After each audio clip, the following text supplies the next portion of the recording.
Cool.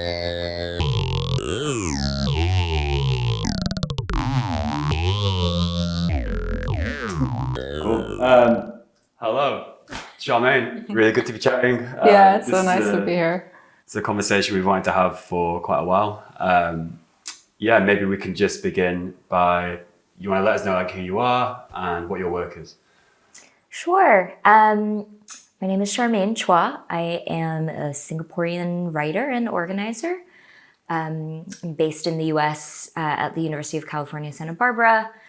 And my work, I think, broadly could be characterized as being interested in how planetary networks of distribution and production shape racialized and classed subjects in the contemporary era.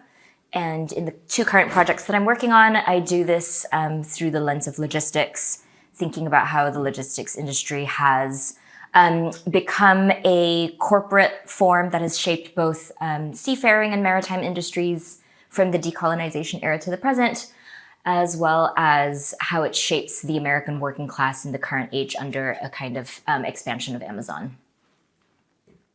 And I also organize with Amazonians United, which is an independent warehouse union, which I'd be happy to talk about later. Cool. Yeah, we'll have questions about that. Cool. Would you like to introduce yourselves?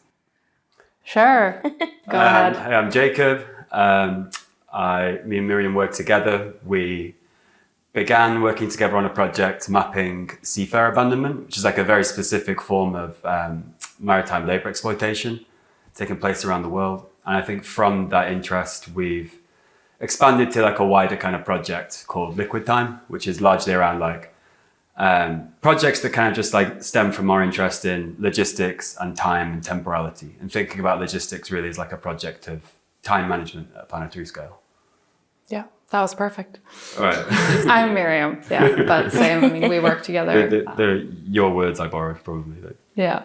But we wanted to ask you about these two projects you mentioned. So they're two book projects, right? Mm-hmm. One of them being about organizing within Amazon, and then this idea of logistics as counter-revolution. So we were wondering if you could just maybe talk a little bit about these two projects.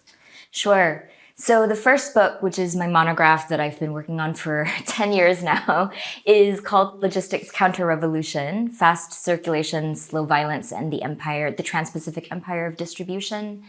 And it's a book about the rise of logistics, but it asks the question of what logistics looks like if we reconstruct its history from the vantage point of the global south rather than from the global north. In current critical logistics literatures, as helpful as they are in kind of situating structural shifts in capital accumulation under the logistics industry in the post-1950s moment, are largely based in the global north and sort of proceed in two directions. One is a kind of direction that celebrates logistics in like business managerial literatures, that sort of like, celebrate the genius of Malcolm McLean, the inventor of the shipping container, and say that what this was about was a sort of, the genius of a particular innovator. And then I think the critical logistics literature that has risen kind of against this has been in a kind of Marxian vein to talk about how the falling rate of profit prompted different kinds of rearrangements of global networks of production.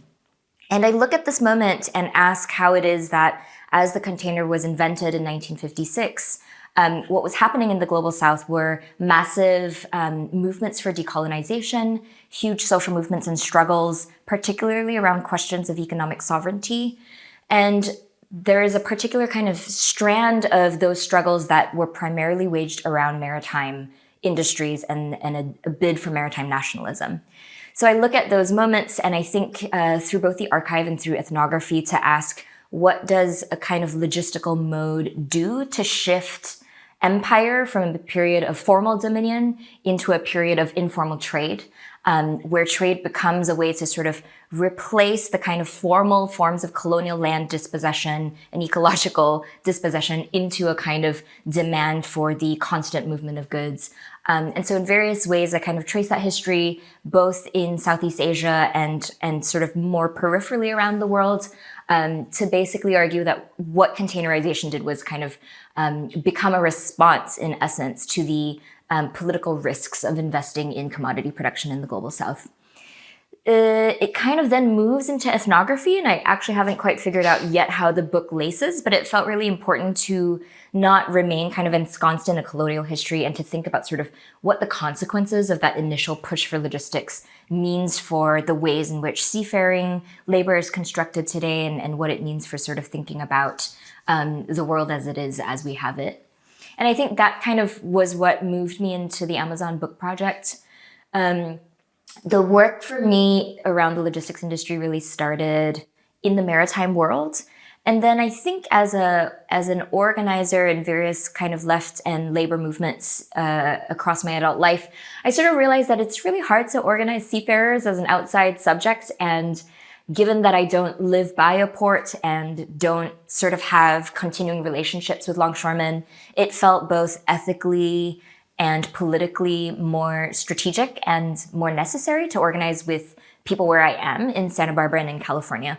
So I've been building with and largely sort of serving as a non-Amazon worker comrade in a solidarity capacity for a union of Amazon warehouse workers that has been primarily organizing to build revolutionary class consciousness in Amazon warehouses across the US. And so the book on Amazon really emerged out of a partnership with them and a partnership with my co-author Spencer Cox, who has been a longtime organizer and worked at Amazon for a while. And that book really traces and tries to take seriously how it is that Amazon's kind of corporate expansion project has produced a new challenge for the American working class, which we then try to argue is the kind of strategic site for mobilizing a working class consciousness today.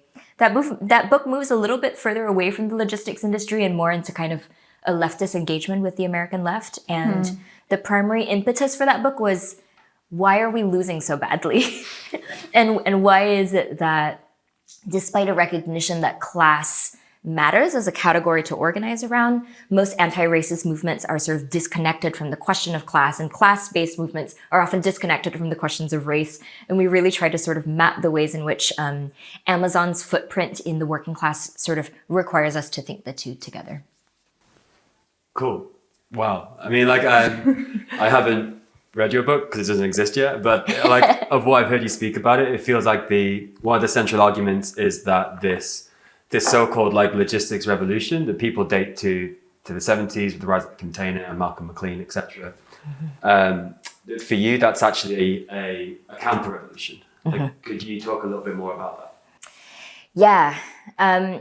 The punchline of the book I was very proud of. I was like walking one day and I was like, wait, it's not a revolution, it's a counter-revolution.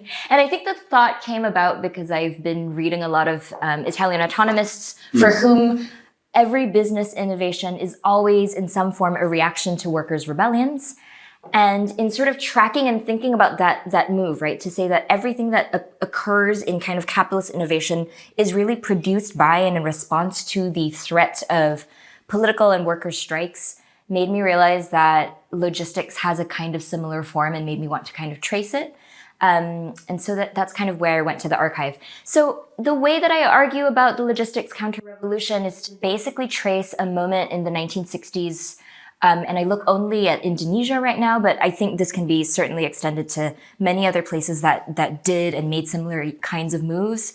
But in Indonesia in the 1960s, there was a mass movement to nationalize multiple formerly colonial industries in oil palm plantations, in merchant warehouses, in rubber, and in shipping, through which President Sukarno, the first Indonesian president, charted a kind of economic program that saw political sovereignty and economic sovereignty as necessarily interlinked. And this program of nationalization has a long story, but it essentially resulted in the seizure of multiple British and Dutch firms and the sort of reoccupation of those goods into what they understood to be sort of what was rightfully Indonesia's after centuries of Dutch colonialism. In response to the kind of rising threat of pillaging, theft, political risk, and loss in the global south, I argue and trace the ways in which containerization actually becomes a response to this, because containerization arises in the 1960s and becomes internationalized, in part because many of these shipping companies realized that breakbulk shipping, which was shipping primary commodities in the global south, was just simply too high of a risk given how many people were stealing from the containers, striking at ports, the ways in the ports were congested. And so in a way, the unruliness of the third world, so to speak, became an impetus for companies to kind of reroute to containerized production, which would then kind of lead them to South Korea, Japan, and Singapore, the sort of major anti-communist countries that were sort of the linchpin of the kind of severing of the possibility of a communist project in the third world. So that's why I sort of say that what seems to be a logistical revolution was really in part a counter-revolution. And it was a counter-revolution in part because what was designed to do was to defang and demobilize what were at the point vociferous, complex, and unruly struggles in the third world that were really about a kind of political project to imagine a kind of market that would be able to sidestep the control of the global north. So that's the argument, basically. Yeah. When is it coming out? I don't know. Yeah. I'm trying to write it in the next year and a half. Yeah. Yeah. I wanted to talk a little bit or ask you a little bit about how these two book projects, like what kind of through lines there are between the two, maybe both in terms of the kinds of research you've had to do. So whether that's been, being closely involved with organizing or doing more archival research, like how the two projects have like spoken to each other. Yeah, I love that question. I think I came to the archive in part because I realized that there was no way to understand what happens when logistics was arising without thinking about the counter histories that were not yet charted. There's only so much you can learn from logistics management textbooks, of which I was reading a ton, and they were incredibly boring. And so I decided that I needed to sort of look elsewhere to sort of figure out, how to reconstruct this question, especially sort of that began as like what does this look like from the Global South question? So the archive for me became like a way to chart that project. And I think what some people do, I think well-trained historians do, is they go to the archive and the project sort of comes out of a careful reading of things that they find in the archive. For me, the argument came first and the archival research came second. And because I'm not a trained historian and I'm pretty interdisciplinary in the way that I think about it, it was interesting that for me, at least, the ethnography of shipping was what informed the kind of argument I knew I wanted to make, particularly kind of witnessing the ways in which European and Filipino seafarers on the ship that I was on were constantly straining at each other to legitimize their particular specialty as separately ethnic labor pools, rather than to think of themselves as potentially in class solidarity. And that for me prompted this question, right, of why it is that logistics seems to sever these potentialities that could otherwise help us understand what it means to be workers collectively subjugated under capitalism. So I think that was how that project got shaped. And as I think I said before, the Amazon work came about in part because I wanted to organize in an ethical way that would mean that I could remain accountable to the people that I organize with.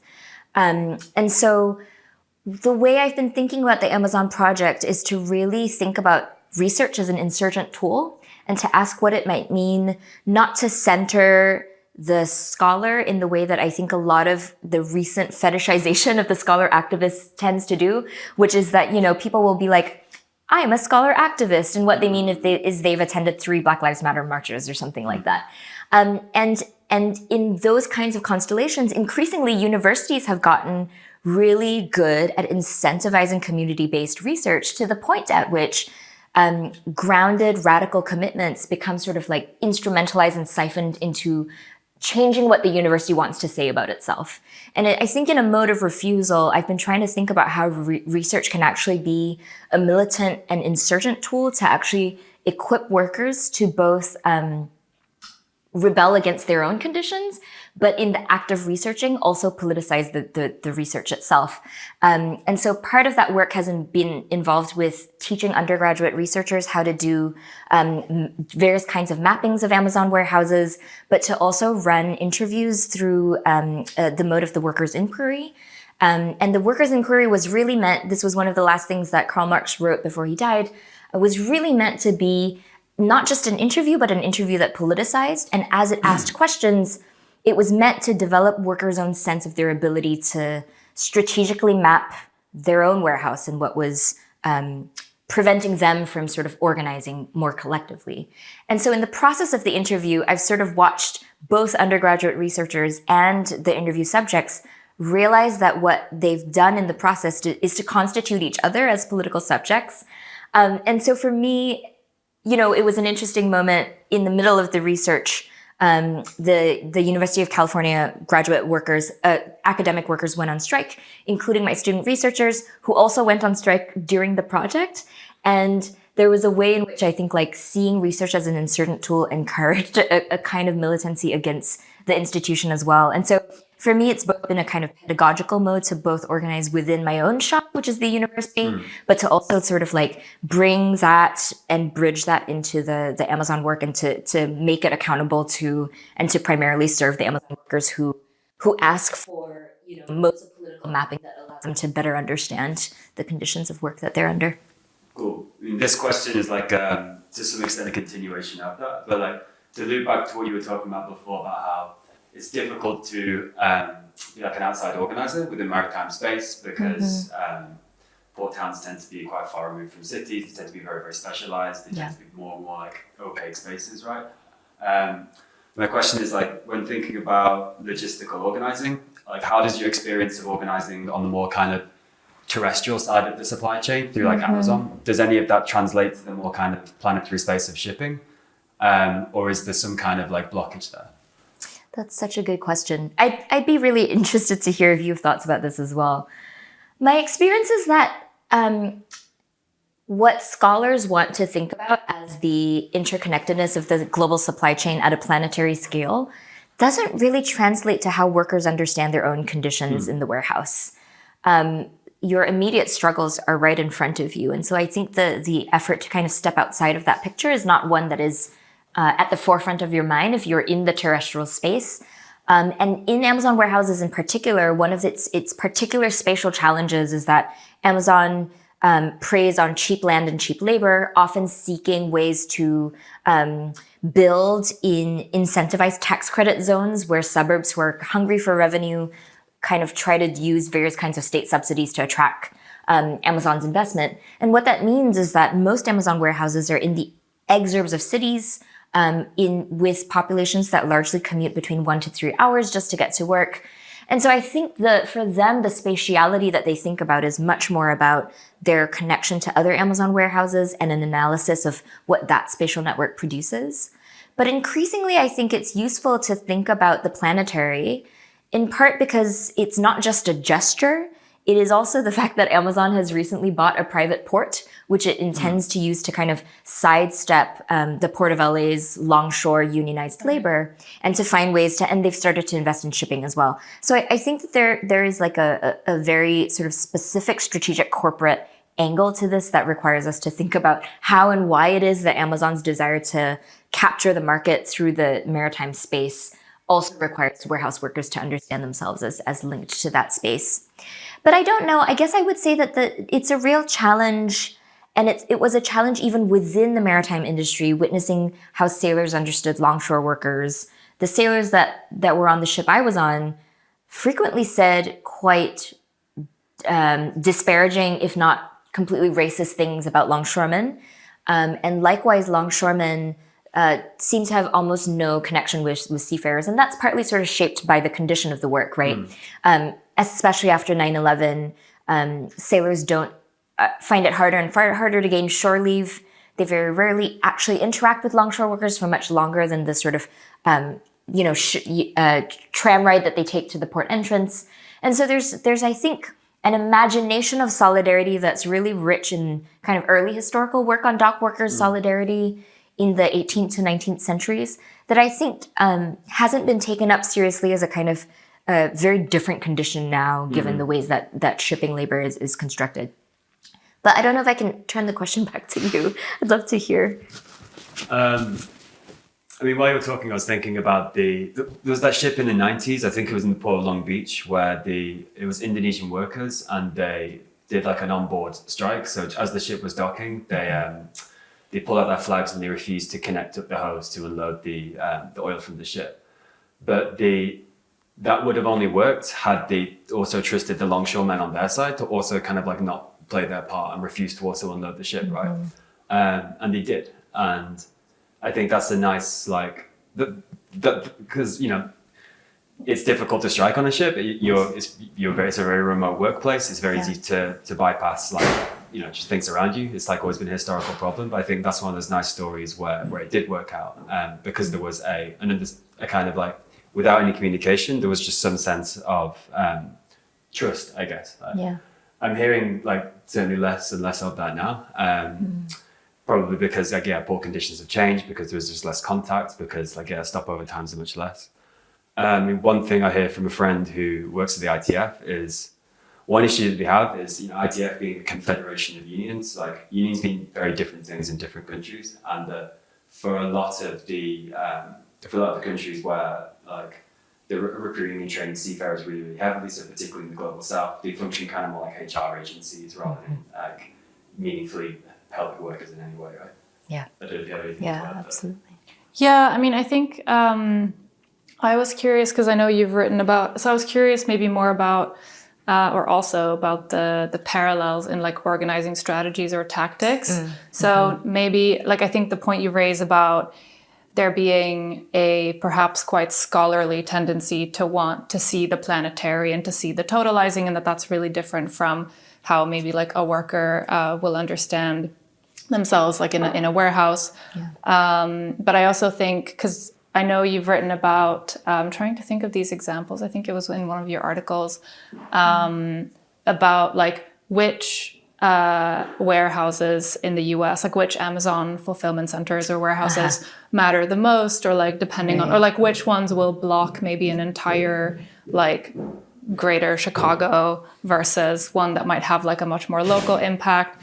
There was also this example of strikers, I think like a strike in Germany, that then something shifted to Poland, and there was like also a cross-border response, which was also an Amazon example. So I was wondering, are there parallels between that kind of thinking, like thinking across borders or thinking across like strategic impact between the more terrestrial Amazon organizing and maritime space? That's such a good question.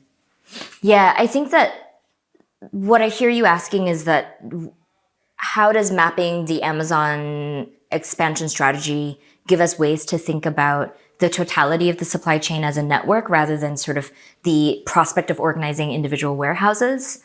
And that I think is very similar across both the Amazon network and shipping, in the sense that part of the argument that we are making in the book is that organizing Amazon on a site-by-site basis in the way that American labor law has constrained you to organize, so that you're only ever unionizing a single warehouse at a time, is a losing strategy, given that Amazon's network is so vast that it can sidestep any of those warehouses at any point in order to reroute delivery to another place. And so the Germany-Poland example is a particularly pernicious version of this in a cross-border formation, because whenever Germany strikes, the Polish warehouses, which is one of the biggest in Europe, was never meant for a Polish distribution market, but was really meant as a way for Amazon goods to kind of reroute around German strikes.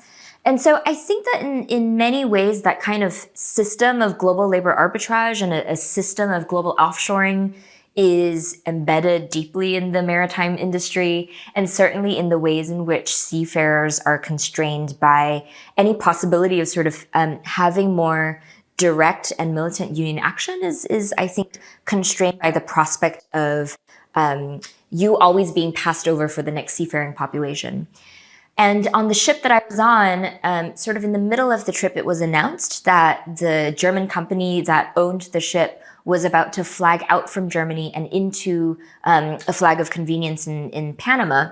And what that meant is that all of a sudden, the Filipinos realized that even as they had been, kind of employed as the primary source of seafaring labor for the past 40 years, they were about to be passed over for Sri Lankan and Chinese labor.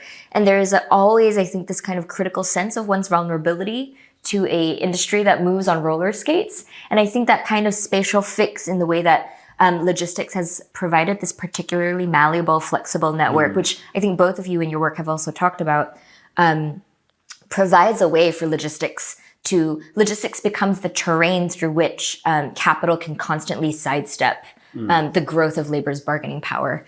And that, I think, is shared across both industries. How it shapes organizing strategy, I'm not so sure, because I think the particular challenge, especially in the maritime industry, is that it's really hard in the US in particular to break into longshore organizing. You have to be casualized labor for 20 years before you can become a full-time longshoreman. And so the effort to sort of even insinuate yourself into a really institutionalized union like that are sort of really far and distant possibilities. And unless I was a seafarer who gave up my academic life in order to become a sailor, I'm not sure that there are sort of direct ways to do seafaring organizing beyond the kinds of ITF models of advocating for the rights of seafarers, which I guess in my opinion is an important and crucial framework, but ultimately a fairly liberal project. For sure. Yeah. Let's maybe zoom out a little bit and think about the notion of like a supply chain crisis. So of course, like this term's been really like popularized in the last 3 years. You've kind of seen this like logistics has suddenly become more or less a kind of like mainstream news topic, whereas it was kind of felt largely invisibilized like prior to that, certainly in like broadsheet papers. What do you think of this kind of framing of like the supply chain crisis? Yeah. Crisis is a funny term, isn't it? It's both the case, I think, that capitalism has been in a crisis since the 1960s and has found all sorts of ways to sidestep it. But I think crisis also then gets cynically weaponized as a way to turn what are episodic moments of disruption into what seem to be existential threats. And I think this is what's going on with the recent supply chain crisis. Certainly in the pandemic moment, it was unforeseen that goods wouldn't be able to get to where they needed to go immediately. And the kind of panic that ensued was, I think, fascinating for me in part because it was primarily a panic that was felt by consumers. So I at the time was sort of on various radio programs kind of providing whatever expert opinion was. And because I was on things like National Public Radio in the US, which is a fairly liberal kind of constitution, I would sort of deliver my reading of it and suggest that really what this crisis is a weaponization of episodic interruption so that shipping companies can increase their spot rates, and in so doing to sort of create a sort of soaring profit margin that they would then be able to use to tide over other bust cycles in an industry, as you know, in shipping that is incredibly subject to fluctuations in forms of credit. So, who's that? This guy wants to be let in, I think. Oh, okay. Oh God, where was I? The spot yeah. rates, The spot rates. So, I mean, when I was on NPR, sort of producing this reading alongside, the vice chairman of the Port of LA, who was obviously sort of supporting the companies, 1 to 5 callers said, "How dare you say that this is a problem of global production and that there's nothing that can be done about it? I choose to buy the right materials. I shop consciously. This is about sort of how I can choose to sort of individually consume in a more ethical fashion." I remember this interview. Yeah. You do? Yeah. And then there were like other people calling in and saying like, it's really, how could you possibly say this? The crisis is a crisis. I own a small business. Yeah. And my furniture is not getting here in time and I'm not able to get the money I can for my interior design contracts. So I think that there's a way, especially when it comes to the supply chain, where middle-class subjects, because our kind of primary mode of interfacing with the supply chain is as consumers and not as workers, it becomes this kind of mode in which we are only able to understand it as a kind of crisis moment. And I find that just so fascinating about our inability to think about the hidden abode of production and to go beneath the commodity form and ask like what it is that sort of produces these kinds of goods that make things possible. But I think just, to come back to the question of like, what do I think about crisis? I think we have to flip the question of where the crisis is coming from and what the crisis is, right? I think in the supply chain crisis language of the pandemic, it was primarily framed as a crisis of consumption and not of a crisis of exploitation, of ecological disaster, of dispossession, so on and so forth. And so it's not that it wasn't a crisis, but it's a question of sort of who was it a crisis for? Yeah, totally. What do you think about it? Because you've done a lot of thinking and research about this question as well. Yeah, I mean, I think I was thinking about the point you made about spot rates, right, and how like spot rates went up, because what we're seeing now with I don't know if we should explain what spot rates are. Yeah, I mean the cost of transporting container freight, for example, went up, and so the profit of carriers sort of exploded to sort of historical highs, and now when they've sort of gone down to what used to be maybe pre-pandemic levels, there's this panic of like, because that becomes like a loss. Mm-hmm. And so I can see when I read sort of news about container shipping companies, it's almost like bad results. And so I think like thinking about what the crisis meant for them and what it means now, there's like this interesting inversion. But yeah, I don't know. Yeah, I mean, one of the ways we phrased it was talking about how like at least for kind of like for shipping companies, for the big carriers, like it was never a supply chain crisis. It was like a buffet. It was like absolutely historical. Like that's so good. Yeah. The moment that you're seeing now is this industry that's realized that, one that's generally always just like chase market share, always just tried to purchase bigger and bigger ships to kind of just sustain this like constant arms race of just making everything more and more colossal, like far past the point of actually being useful.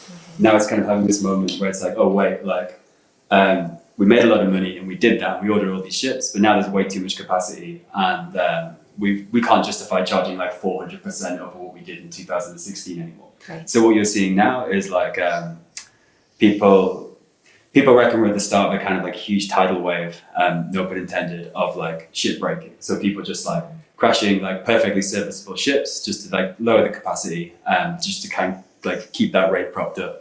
But I think this is one of those moments where there's something like really counterintuitive. How does destroying a giant cargo ship like net a profit? How is that ever like a good business decision? But I think it's through these they like become like prisms into just this like really wild counterintuitive the logistical infrastructures that we're looking at today. Yeah, it's produced scarcity in a way that I think has long been a logic that should help us rethink how capitalism claims to be an efficient system, right? Sure. It extends everything from coffee beans being poured into the sea to the destruction of massive ships. And I think the question of that scale is particularly exacerbated when you think about the size of these ships. I started writing about megaships in 2014 when Maersk started to order their largest ships. And now in 2023, in 2021, several of those ships were one of those that were scrapped. But at the time that Maersk had ordered those ships, they bought the website worldslargestship.com. And, just 6 months later, they got sort of leapfrogged by the other companies. So there's almost like it feels like a joke almost that this is actually sort of what capitalist logics of profit maximization actually require.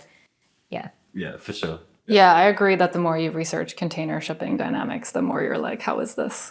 Yeah. How is this real? How is this real? Yeah. Maybe on the question of Maersk and megaships, there's this related point to the framing of crisis and how sort of supply chains appear in how they become sort of mediatized, which is the kind of visual language used to represent the supply chain or logistics. We were curious sort of what you make of the kind of dominant visual language where, there may be the render of the megaship or the graphic lines from A to B. What do you kind of make of that visual language? And maybe even more importantly, what might a visual language that's attentive to your understanding of supply chains or logistics look like? That's such a lovely question. I'm not an artist, so I actually don't think about visual representation as much as I should. And so I do want to turn this question back to you, but I think I'll just quickly say that one of the things that struck me reading Deborah Cowan's book, which I don't know whether she intended it, Deborah Cowan's book is The Deadly Life of Logistics, written in 2014, which was a kind of founding book of the critical logistics tradition. But she starts almost every chapter with a model, and I don't know if she intended to do it that way, but it reproduced for me almost this strange way in which the model becomes a fetishization of what logistics is as a whole. What kind of model? Arrowed models of point A to point B to the production of this and that, right? So lean logistics models or flexibilization models. The kind of stuff you see on like the side of a van where it's just like two-dimensional lines linking points. Exactly. Yeah. Like graphic linkages of sort of different points of production. Suit with like a planner, like putting the finger exactly. out. Yeah. Exactly. And I think, Jacob, you had said this on Wednesday too, that the ways in which the arrows assume a kind of two-dimensionality and simple translation of one incredibly complex site to another reduces logistics to a kind of the image it wants to tell of itself, of a kind of smoothness and frictionlessness. And I think the ways that I've tried to visually represent logistics, at least in the ethnographic work, was to kind of use the camera as an intimate way to depict the intense forms of loneliness and homesickness that were on the ship. I followed seafarers around and did work with them, and didn't realize as I was taking pictures, but then realized afterwards that many of the portraits were pretty solitary portraits of seafarers staring out into the ocean, or taking the temperature readings of containers, or climbing down ladders, or scrubbing decks by themselves, that all kind of evoked a sort of intense feeling of isolation, which I think we sort of often overlook given the kind of forgotten space that the sea is. That these are the people charged with moving the world's goods are also essentially invited into a life of intense loneliness in order to make, so-called just-in-time delivery possible. But I'd love to turn this question back to you because you've done a lot of visual work on this stuff. I mean, I definitely wouldn't call myself an artist either by any stretch. I think that the question, I do think about this question of like what logistics looks like though, and definitely like, I think we all have a shared interest in like focusing on the frictions of supply chains and the kind of like moments of breakdown, and trying to resist that kind of like frictionlessness, right? That always tries to like project out from itself. I think that I remember like when I was doing the research on like seafarer abandonment, often the pictures that people are like sharing are like of their food stores, which is like depleted, or of like, just like hanging out, looking just very bored. Or like just like photos of like dogs, like they're coming up to the ships, like because they've been in the port for so long, and this form of companionship, something from outside the ship that they can't leave. So I think, these kind of like solitudinous moments, but also ones that just show the kind of like lethargy and breakdown, I guess, of a system that puts so much money into projecting it itself as being like the absolute antithesis of that, right? Yeah. I'm sure you have more like better thoughts. Like, first I just wanted to, maybe you don't think of yourself as an artist, but I think your photography is so great. Oh, thank you. And I just wanted to say that because I think, I feel like there's a lot of attention and care that goes into those photographs. So I think for me, in terms of visual representation, maybe on the lines and the dots, I do think if you take an interest explicitly in circulation, like in that part of the production network or whatever you want to call it, you might be more bothered because typically the lines on the map they're not maritime routes to begin with. They're just like, so if that's your interest, you'll immediately start noticing maybe more than if you have an interest in sites of production, I suppose. So that was like when I became interested in ships, I was like, okay, but this isn't telling me anything about how the ships actually move. And you start to notice, I guess, that, which is a broader point that I think we're very interested when circulation is sort of just subsumed into the supply chain, just assume that things will kind of move. In terms of maybe visual language, have you ever watched like seafarer vlogs on YouTube? Yes. So this is like a big, TikTok. because I was thinking about, who's an artist, and obviously like there is an interest in logistics, I think, in the contemporary art world, and Alan Sekula has written a lot about this.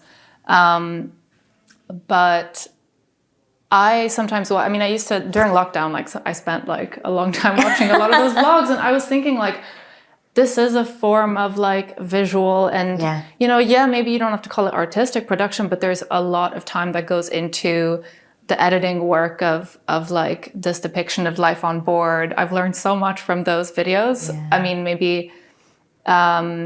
But even like as works that are online, which there's a lot of like really nice footage, and sometimes I'm like, this is also a visual representation that's coming from life on board that I think it's like a massive genre. Like these people have like 500,000 subscribers. Like it's a really big, Yeah, that's really fascinating.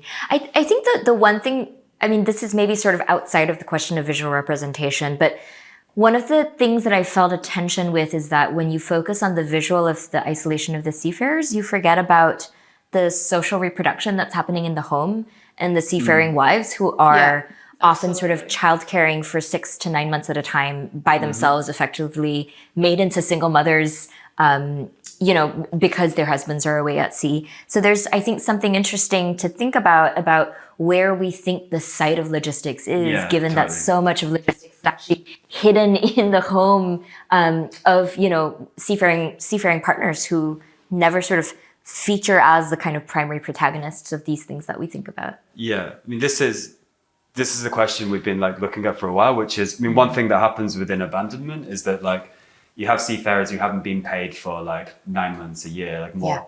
And what often happens is that they're like, if they have partners and if their partners have families, then like their partners are borrowing money back at home, right? Yeah. So what ends up happening is that like one of the main reasons that seafarers are abandoned is because owners basically deliberately run their companies into debt, because like systems have evolved to essentially facilitate or allow that, or like, there are loopholes. But what, like one way to look at that is that it's the partners and the families of seafarers who are actually servicing the original debt of like the ship owners, right? So it's not that the debt goes unpaid, it's the debt just simply gets kind of like passed on. But this is something we've like struggled to look into, but it's I really identify with that. Yeah, definitely.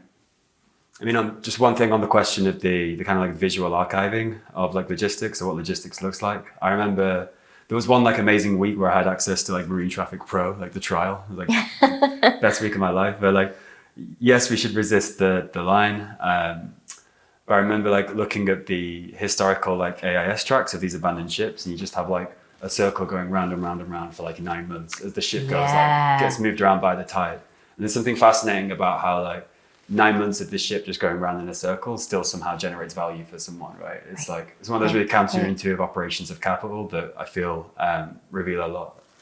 That's amazing. Did you capture that on screen? Yeah, I'll send them to you. Amazing. Yeah, that's so evocative. We're trying to get Marine Traffic to just give us a pro account. Marine Traffic, give us a pro account. account. How much does pro account cost? I don't know. I think it's quite expensive. No, I think on a monthly basis, it's not that bad. But it's more like, do you want to be paying that? But that's another interesting question, maybe less on the visual, but like the amount of information and data that exists, but that is just paywalled behind. Like even like reading maritime news, like basically everything like Lloyd's and these things are usually paywalled and like very expensive subscriptions. Yeah. And I think that's also like thinking about everything that you can't access, not because it isn't there, but because like paywalling and these like limits is? I think that raises a really useful question about the potential for a counter logistics when access to the kinds of counter mapping software, the access to the data that would allow us to counter maps, supply chains vulnerabilities are not accessible to us. And I think that's a real question about sort of what it would look like to sort of be able to, what does it look like to do counter mapping in the absence of, in the absence of access to the software. And part of what we've been really struggling to do with Amazon workers is to map what Amazon won't give us, which is what zip codes each delivery station serves, so that we get a sense of the kind of demographic of the population that each delivery station sort of has an impact on, and what it would then mean to sort of like seize a given station for a certain amount of time. And the way that we've decided to do this is to basically mobilize workers to walk in concentric circles around their delivery stations, looking in the trash cans and recycling bins of houses around them, and noticing the package codes, because every Amazon box has like a kind of list of the warehouses that it came from, and then to sort of collect that data. But without sort of, everybody doing that at a massive scale, there's really no way to kind of get access into that network. And I think it's something that I often say, often to students who become kind of politicized in university and then don't know what to do afterwards and want to work in a nonprofit job or want to sort of like do full-time radicalism. I've been trying for a while to convince them that what they need to learn how to do is become computer software engineers, because we need tech workers with access to places like marine traffic to then be able to feed us that data. Yeah. And we just don't have enough people who are sort of willing to be in the tech world giving us that kind of access. And in the absence of like, in the context of paywalling, it feels like what we need to be able to do to get past that is like, I don't know, what do we call them? Double agents. Maybe there's a way to move from here towards the reconfiguration thesis, if you want to go there. Sure. Yeah? Yeah, All right, let's cool. go there. Let's go there. So then there's this idea within logistics of the reconfiguration thesis, right? So this idea that like whether the current infrastructures as they exist, so in our case, like I guess like logistical infrastructures, whether or not they can like outlive their function under a capitalist mode of production and become part of any kind of like, become retooled for any kind of communistic project, given how they've evolved in very particular, quite counterintuitive, quite like often actually counterproductive ways. Yeah. What do you make of that? Are you hopeful of the reconfiguration thesis? Or do you think that this stuff is just kind of like long past the point of having any like pragmatic use for subsistence? Yeah. I think it's a crucial question that also feels unanswerable. On the one hand, I think debates about the communist horizon, within which I think the reconfiguration thesis sits, are absolutely necessary, because to imagine the kinds of worlds we want, we have to be able to say what communism can look like or say what socialism can look like. And so I think the question of what it means to have these large-scale logistics systems and what it might look like to kind of repurpose or reconfigure them becomes really a question about how it is that we want to live and be able to provide for each other's needs. I think sometimes that gets into battles about the kinds of political strategies that various leftists really want to produce in the world, and become much more kind of like positionality fights about the kind of communist you are, which is why I don't always find them to be, at least for me, a particularly useful way to imagine what a political project that arises out of a study of logistics can do. Where I think I sit is that I step aside from that question in order to ask, like, where are we now? And how can we provide for each other now? And what would it look like to build the capacities so that when the revolution comes, people will be mobilized enough and know how to organize enough and have exercised the muscle of taking power from their bosses enough that where the power will lie is within the workers and not within some kind of generalized idea of a vanguard kind of seizing these machines kind of from above. And so that's, I think, why I work with Amazon workers. It's not out of a desire to abandon the reconfiguration thesis, but it is an effort to say, the only way that we can have or make something like reconfiguration possible is to actually do the long, slow, boring work of organizing people to see themselves and to politicize themselves as people from whom the means of production have been dispossessed. And where that leads, I don't know. But I think if we are to be able to imagine what it means to care for each other, we have to actually practice it. Rather than to sort of assume that the right answer will lead us to those politics. What do you think about the reconfiguration thesis? I don't know. Like, I think that, like, yeah. I mean, like, I can talk to shipping a bit. I mean, I feel like, you know, you're much better on this than I am, but, you know, like trade volume has kind of decoupled from cargo capacity since like 2008, right? Like, stuff is just getting like bigger and bigger, like needlessly. And like this arms race of just like making everything bigger is helping no one. It can't even sustain the own terms of its own fantasy, right? Like, right. Yeah, I don't know. Yeah, I suppose that's one way of reading the reconfiguration thesis, that capitalism in many ways constantly shoots itself in the foot. Yeah, I'm also thinking of like the thing that Moten said, like, you know, in London, where he was saying that like, as capital scales up and up and up, why should the response to it feel like it should also have to like match that scale, right? Exactly. Yeah. Yeah, I think that's exactly right. But I put it in, like, yeah, go ahead. No, I mean, I think this becomes the question, because there's a long tradition of Marxists crossing their fingers that capitalism contains its own inherent contradictions and tendencies towards crisis that will then somehow produce the right conditions for seizure. And I think, to me, it's really clear that crisis itself doesn't produce revolution. It is the politicization of crisis and the taking up of struggle in the moment of crisis that makes that possible, right? So I think the question always has to be not what crisis is and when it will happen, because it is happening constantly, but what would it look like for us to actually generate the capacities to be able to take that power when it comes. For sure. I'm gonna jump from, because I heard you say like something like long, slow, boring, and also this talk of like what's on the horizon. Yeah. I was also thinking back to the title of your book, right? Like fast circulation, slow violence. Because one of the things that we're really interested in is the relationship between logistics and shipping and temporality. And so we wanted to maybe close with two questions about time. The first one is, when you traveled on board this ship, when was that? Some years ago, right? 2014 to 2015. Okay.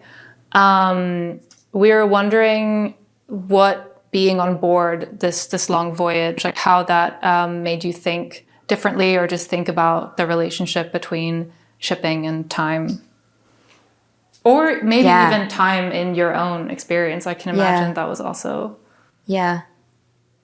Well, there are lots of ways to answer that question, but the one experience that stays with me is that every night that you moved across the sphere from west to east, if you're going from LA to Taiwan, you're just going east, right?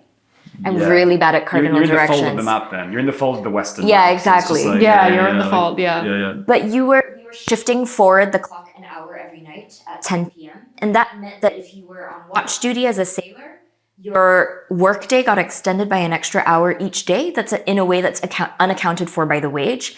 And so it meant that, like, whereas you have jet lag that just skips forward 18 hours if you fly across the earth, on the ship, it is a constant adjustment. And if you're a seafarer, what that means is that, like, you're adjusting forward an hour every night and then adjusting backwards every night in constant cycles as you move. Oh my God. And there was a way in which... I've never thought about that. Yeah, the temporality of that was so deeply felt in their bodies as what they described as a perpetual jet lag that never leaves. Wow. And I think that was the moment in which I sort of thought about slow violence, because the kinds of ways in which ships have sped up movement over the years has really just meant that the people who have to do that movement are actually constantly experiencing a time lag in which they're never sort of situated temporarily in a kind of, stasis environment. So I think more broadly, that sort of has led me to think about how what we claim to be a just-in-time movement of capitalism and of logistics really, it really isn't just a question of like what the seafarers bear in their bodies, but like what other forms of slow violence are produced in multiple forms, in the landscapes through ecological destruction and planetary climate change, in the forms of slow dispossession that lead to the seizure of land in order to create more lithium mines, more extractive industry, more warehouses, and then finally kind of in the exploitation of labor. And so slow violence, I think for me, is a useful term which Rob Nixon, the environmental political theorist and literary theorist, uses to describe climate change as a kind of heuristic for understanding and allowing us to see how logistics has its kind of dialectical other always at the same time in operation alongside it. Yeah. Do you do one more question? One last question. Cool. Okay. So there's this kind of default association of logistics with speed, and maybe that comes from the way that like logistical companies like to present themselves, right? The kind of iconography they use we're speaking about before. Do you think that the expansion and proliferation of logistical infrastructures has made the world like a faster place or a smaller place, or is there something more going on? Oh, I don't know the answer to this question. I mean, I'd maybe just love to ask you. I'm not sure that it's not been useful for me to think about that as caused by logistics necessarily. I think certainly in our patterns of consumption, it has sped up our ability to speed the circulation of goods from their point of production to their point of realization, which then allows capitalists to reinvest profits back into the cycle all over again. But I would say that sort of like where capitalist accumulation is concerned, finance capitalism has much more to do with the kind of speed up and experience of what it means to kind of live daily life now. But what do you think? I mean, I guess to an extent, our entry point into kind of like into shipping, into logistics, was through looking at like seafarer abandonment. So, which is where you have like a total slowdown, right? Where you have like 9 months of nothing moving, yet like money still being made. So I think one of the ways that we think about it, and granted we moved kind of some way since we first started thinking about it in these terms, but is this idea that like time is never saved or like eradicated. Time is only ever kind of like displaced, right? Or time is only ever like redistributed in more and more kind of like brutal ways, like around the world. I don't know if you would have anything else to add to that. No, I mean, I was gonna say, it feels like it goes back a little bit to what we were talking about in the beginning with like maybe who is the we of like a question about how the supply chain, like when we were talking about crisis, I feel like there's a relationship here to speed and slow down, or how you experience time will also maybe come down to where you sit within this system. If what speed up means to you is that now your delivery comes in 24 hours, then maybe that's how it can be read. But I do think the work on abandonment, and when you start to realize the kind of durations and like also what has to be endured when seafarers are abandoned, like there's such a counter reading to that speed up. So Great way to end. Cool. Thank you so much for this. Thank you. This is such a great conversation. I can't believe that was only 50 minutes. I thought we were chatting for like 20. Like, I know. That went really fast. It went so fast. Thank you so much. Thank you.